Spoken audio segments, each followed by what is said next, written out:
Assalamualaikum warahmatullahi wabarakatuh. Teman-teman semuanya, apa kabar ya? Alhamdulillah bertemu lagi ya lewat belajar daring.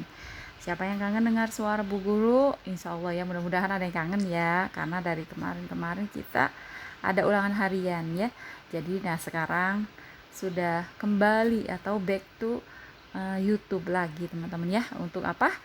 Untuk belajar materi pembelajaran tematik ya. Hari ini hari Kamis, muatannya adalah seperti biasa muatan bahasa Indonesia. Nah, teman-teman, untuk hari ini tidak terasa ini adalah pembahasan terakhir bahasa Indonesia di tema 5B atau pembahasan terakhir di tema 2 ya, teman-teman ya.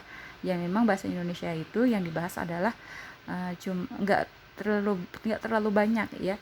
Yang dibahas itu terkait tentang ide pokok dan sebagainya ya. Baik teman-teman, mari kita mulai pembelajaran kita pada hari ini dengan membaca basmalah. Bismillahirrahmanirrahim. Doa sebelum belajar. Rabbi zidni ilma warzuqni fahma. Rabbi shrahli sadri wa yassirli amri wahlul 'uqdatam min lisani yafqahu qauli. Amin ya Allah ya rabbal alamin. Pembelajaran kita yang pertama adalah belajar tentang kata kunci ya. Belajar tentang kata kunci ya. Jadi bukan cuma pintu aja teman-teman yang punya kunci, tapi ada juga kata kunci. Apa itu kata kunci? Baik, kita sama-sama baca dan kita mencoba untuk memahaminya. Kata kunci dalam teks dapat membantumu untuk memahami isi teks secara lebih detail ya, secara lebih rinci. Kata kunci merupakan kata penting yang menggambarkan isi teks. Setiap judul teks memiliki kata-kata penting yang mencerminkan informasi dari dalam teks ya. Itu dia yang disebut dengan kata kunci. Jadi kata kunci itu fungsinya adalah supaya kita nih dalam membaca sebuah teks bacaan bisa lebih paham ya, bisa lebih rinci. Dan dikatakan juga kalau setiap judul, kalau ada bacaan kan ada judulnya teman-teman ya. Nah, dari judul itu sendiri kita sudah dapat menemukan kata-kata kunci. Dengan kata-kata tersebut kita jadi tahu ini sedang membahas apa, atau tulisan ini atau bacaan ini bercerita tentang apa, informasinya tentang apa ya, seperti itu ya. Kata kunci. Contoh, misalnya ini ada judul teks, ceritanya judulnya apa? Lingkungan sekolah sehat. Judulnya apa? Lingkungan sekolah sehat. Nah, kata kuncinya adalah yaitu lingkungan sekolah dan juga sehat. Ada dua ya kata kuncinya di situ ya. Lingkungan sekolah dan juga sehat. Berarti bacaan tersebut atau teks tersebut berbicara tentang lingkungan sekolah yang sehat. Begitu teman-teman maksudnya ya, kata kunci. Berikutnya pembahasan kita pada hari ini adalah tentang kosakata baku dalam teks. Baku ya teman-teman ya, bukan buku. Kosakata baku dalam teks. Baik, kita baca lagi. Bahasa baku adalah bahasa yang sesuai dengan kamus besar bahasa Indonesia maksudnya ya, atau disingkat dengan KBBI. Apa teman-teman? Kamus Besar Bahasa Indonesia.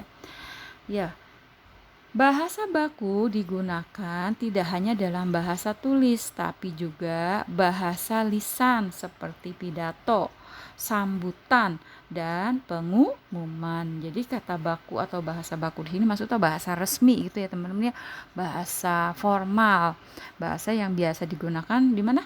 Di dalam pidato, pada saat orang pidato, terus sambutan, dan juga kalau ada informasi atau pengumuman. Nah, itu menggunakan kosakata baku. Beda dengan kita yang berbicara kesehari-hari. Kadang-kadang pakai bahasa, ada bahasa daerahnya, ada bahasa dicampur sama bahasa gaul lah, atau dicampur dengan bahasa lain gitu ya. Beda dengan kalau kata-kata kosakata baku adalah kosakata yang digunakan ya bisa bahasa tulisan ya, bisa bahasa lisan secara langsung ya, yang biasa digunakan pada saat tadi pidato, sambutan, dan juga informasi atau pengumuman. Lanjut teman-teman, nih ada contohnya ya. Yang pertama ya, kosakata baku. Terus ada juga kata yang tidak baku. Yang pertama ya, katanya adalah kata bakunya izin. Pakai apa? Pakai Z. Lalu kadang-kadang suka ada yang pakai J, izin. Nah, dari izin dengan izin, maka yang betul adalah izin ya teman-teman ya. Kata baku ya, yang pertama izin.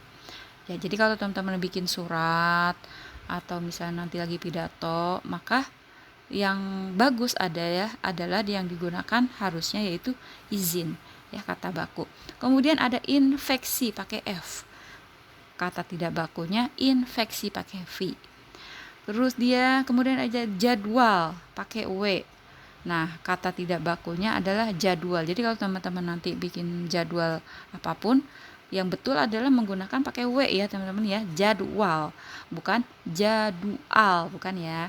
Kemudian ada sistem, itu kata bakunya.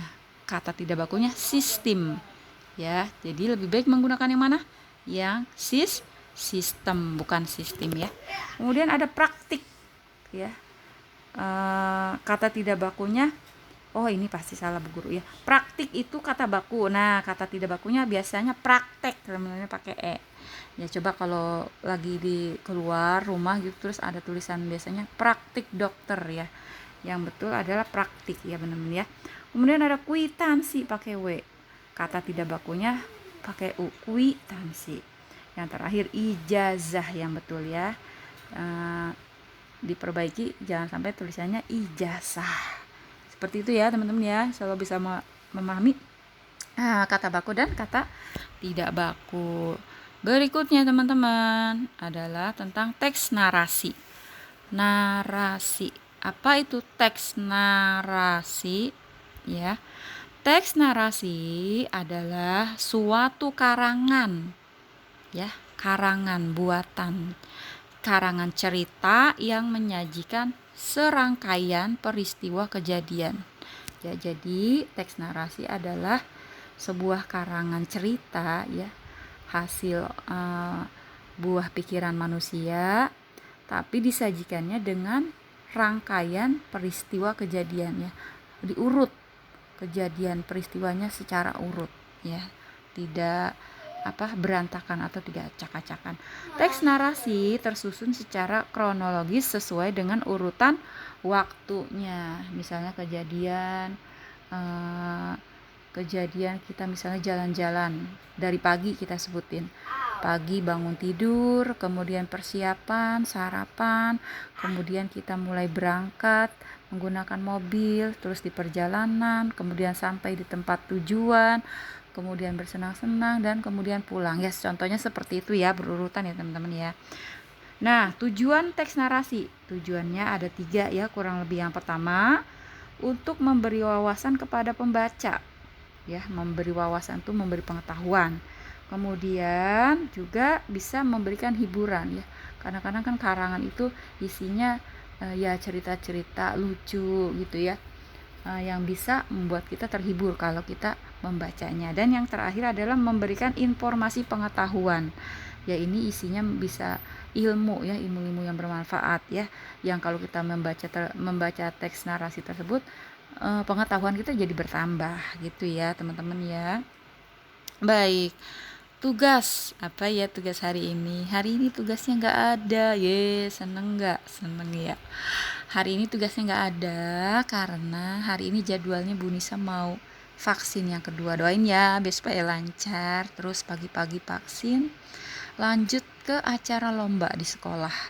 Nah, supaya nggak slow respon bu gurunya, jadinya hari ini tidak ada tugas. Tapi supaya Bu Nisa tahu teman-teman sudah menyimak video ini atau belum, maka Bu Nisa minta tolong ke teman-teman semuanya untuk menuliskan nama ya menuliskan nama kalian di kolom komentar ya, di kolom komentar YouTube ini ya. Jadi tugasnya nggak jadi ini teman-teman ya. Tugasnya apa jadinya? Cuma menulis nama kalian. Nggak jadi ini ya. Karena Bu Guru hari ini mau vaksin dan juga ada kegiatan lomba. Jadi silahkan tulis nama kalian, nama panjang boleh, nama lengkap boleh, nama panggilan juga boleh di kolom komentar YouTube ya. Terima kasih. Sekali lagi tidak ada tugas ya. Hanya berkomentar saja. Komentar tulis nama kalian sebagai tanda bahwasanya teman-teman sudah menyimak video pembelajaran dari Bu Guru. Seperti itu ya. Terima kasih. Assalamualaikum warahmatullahi wabarakatuh.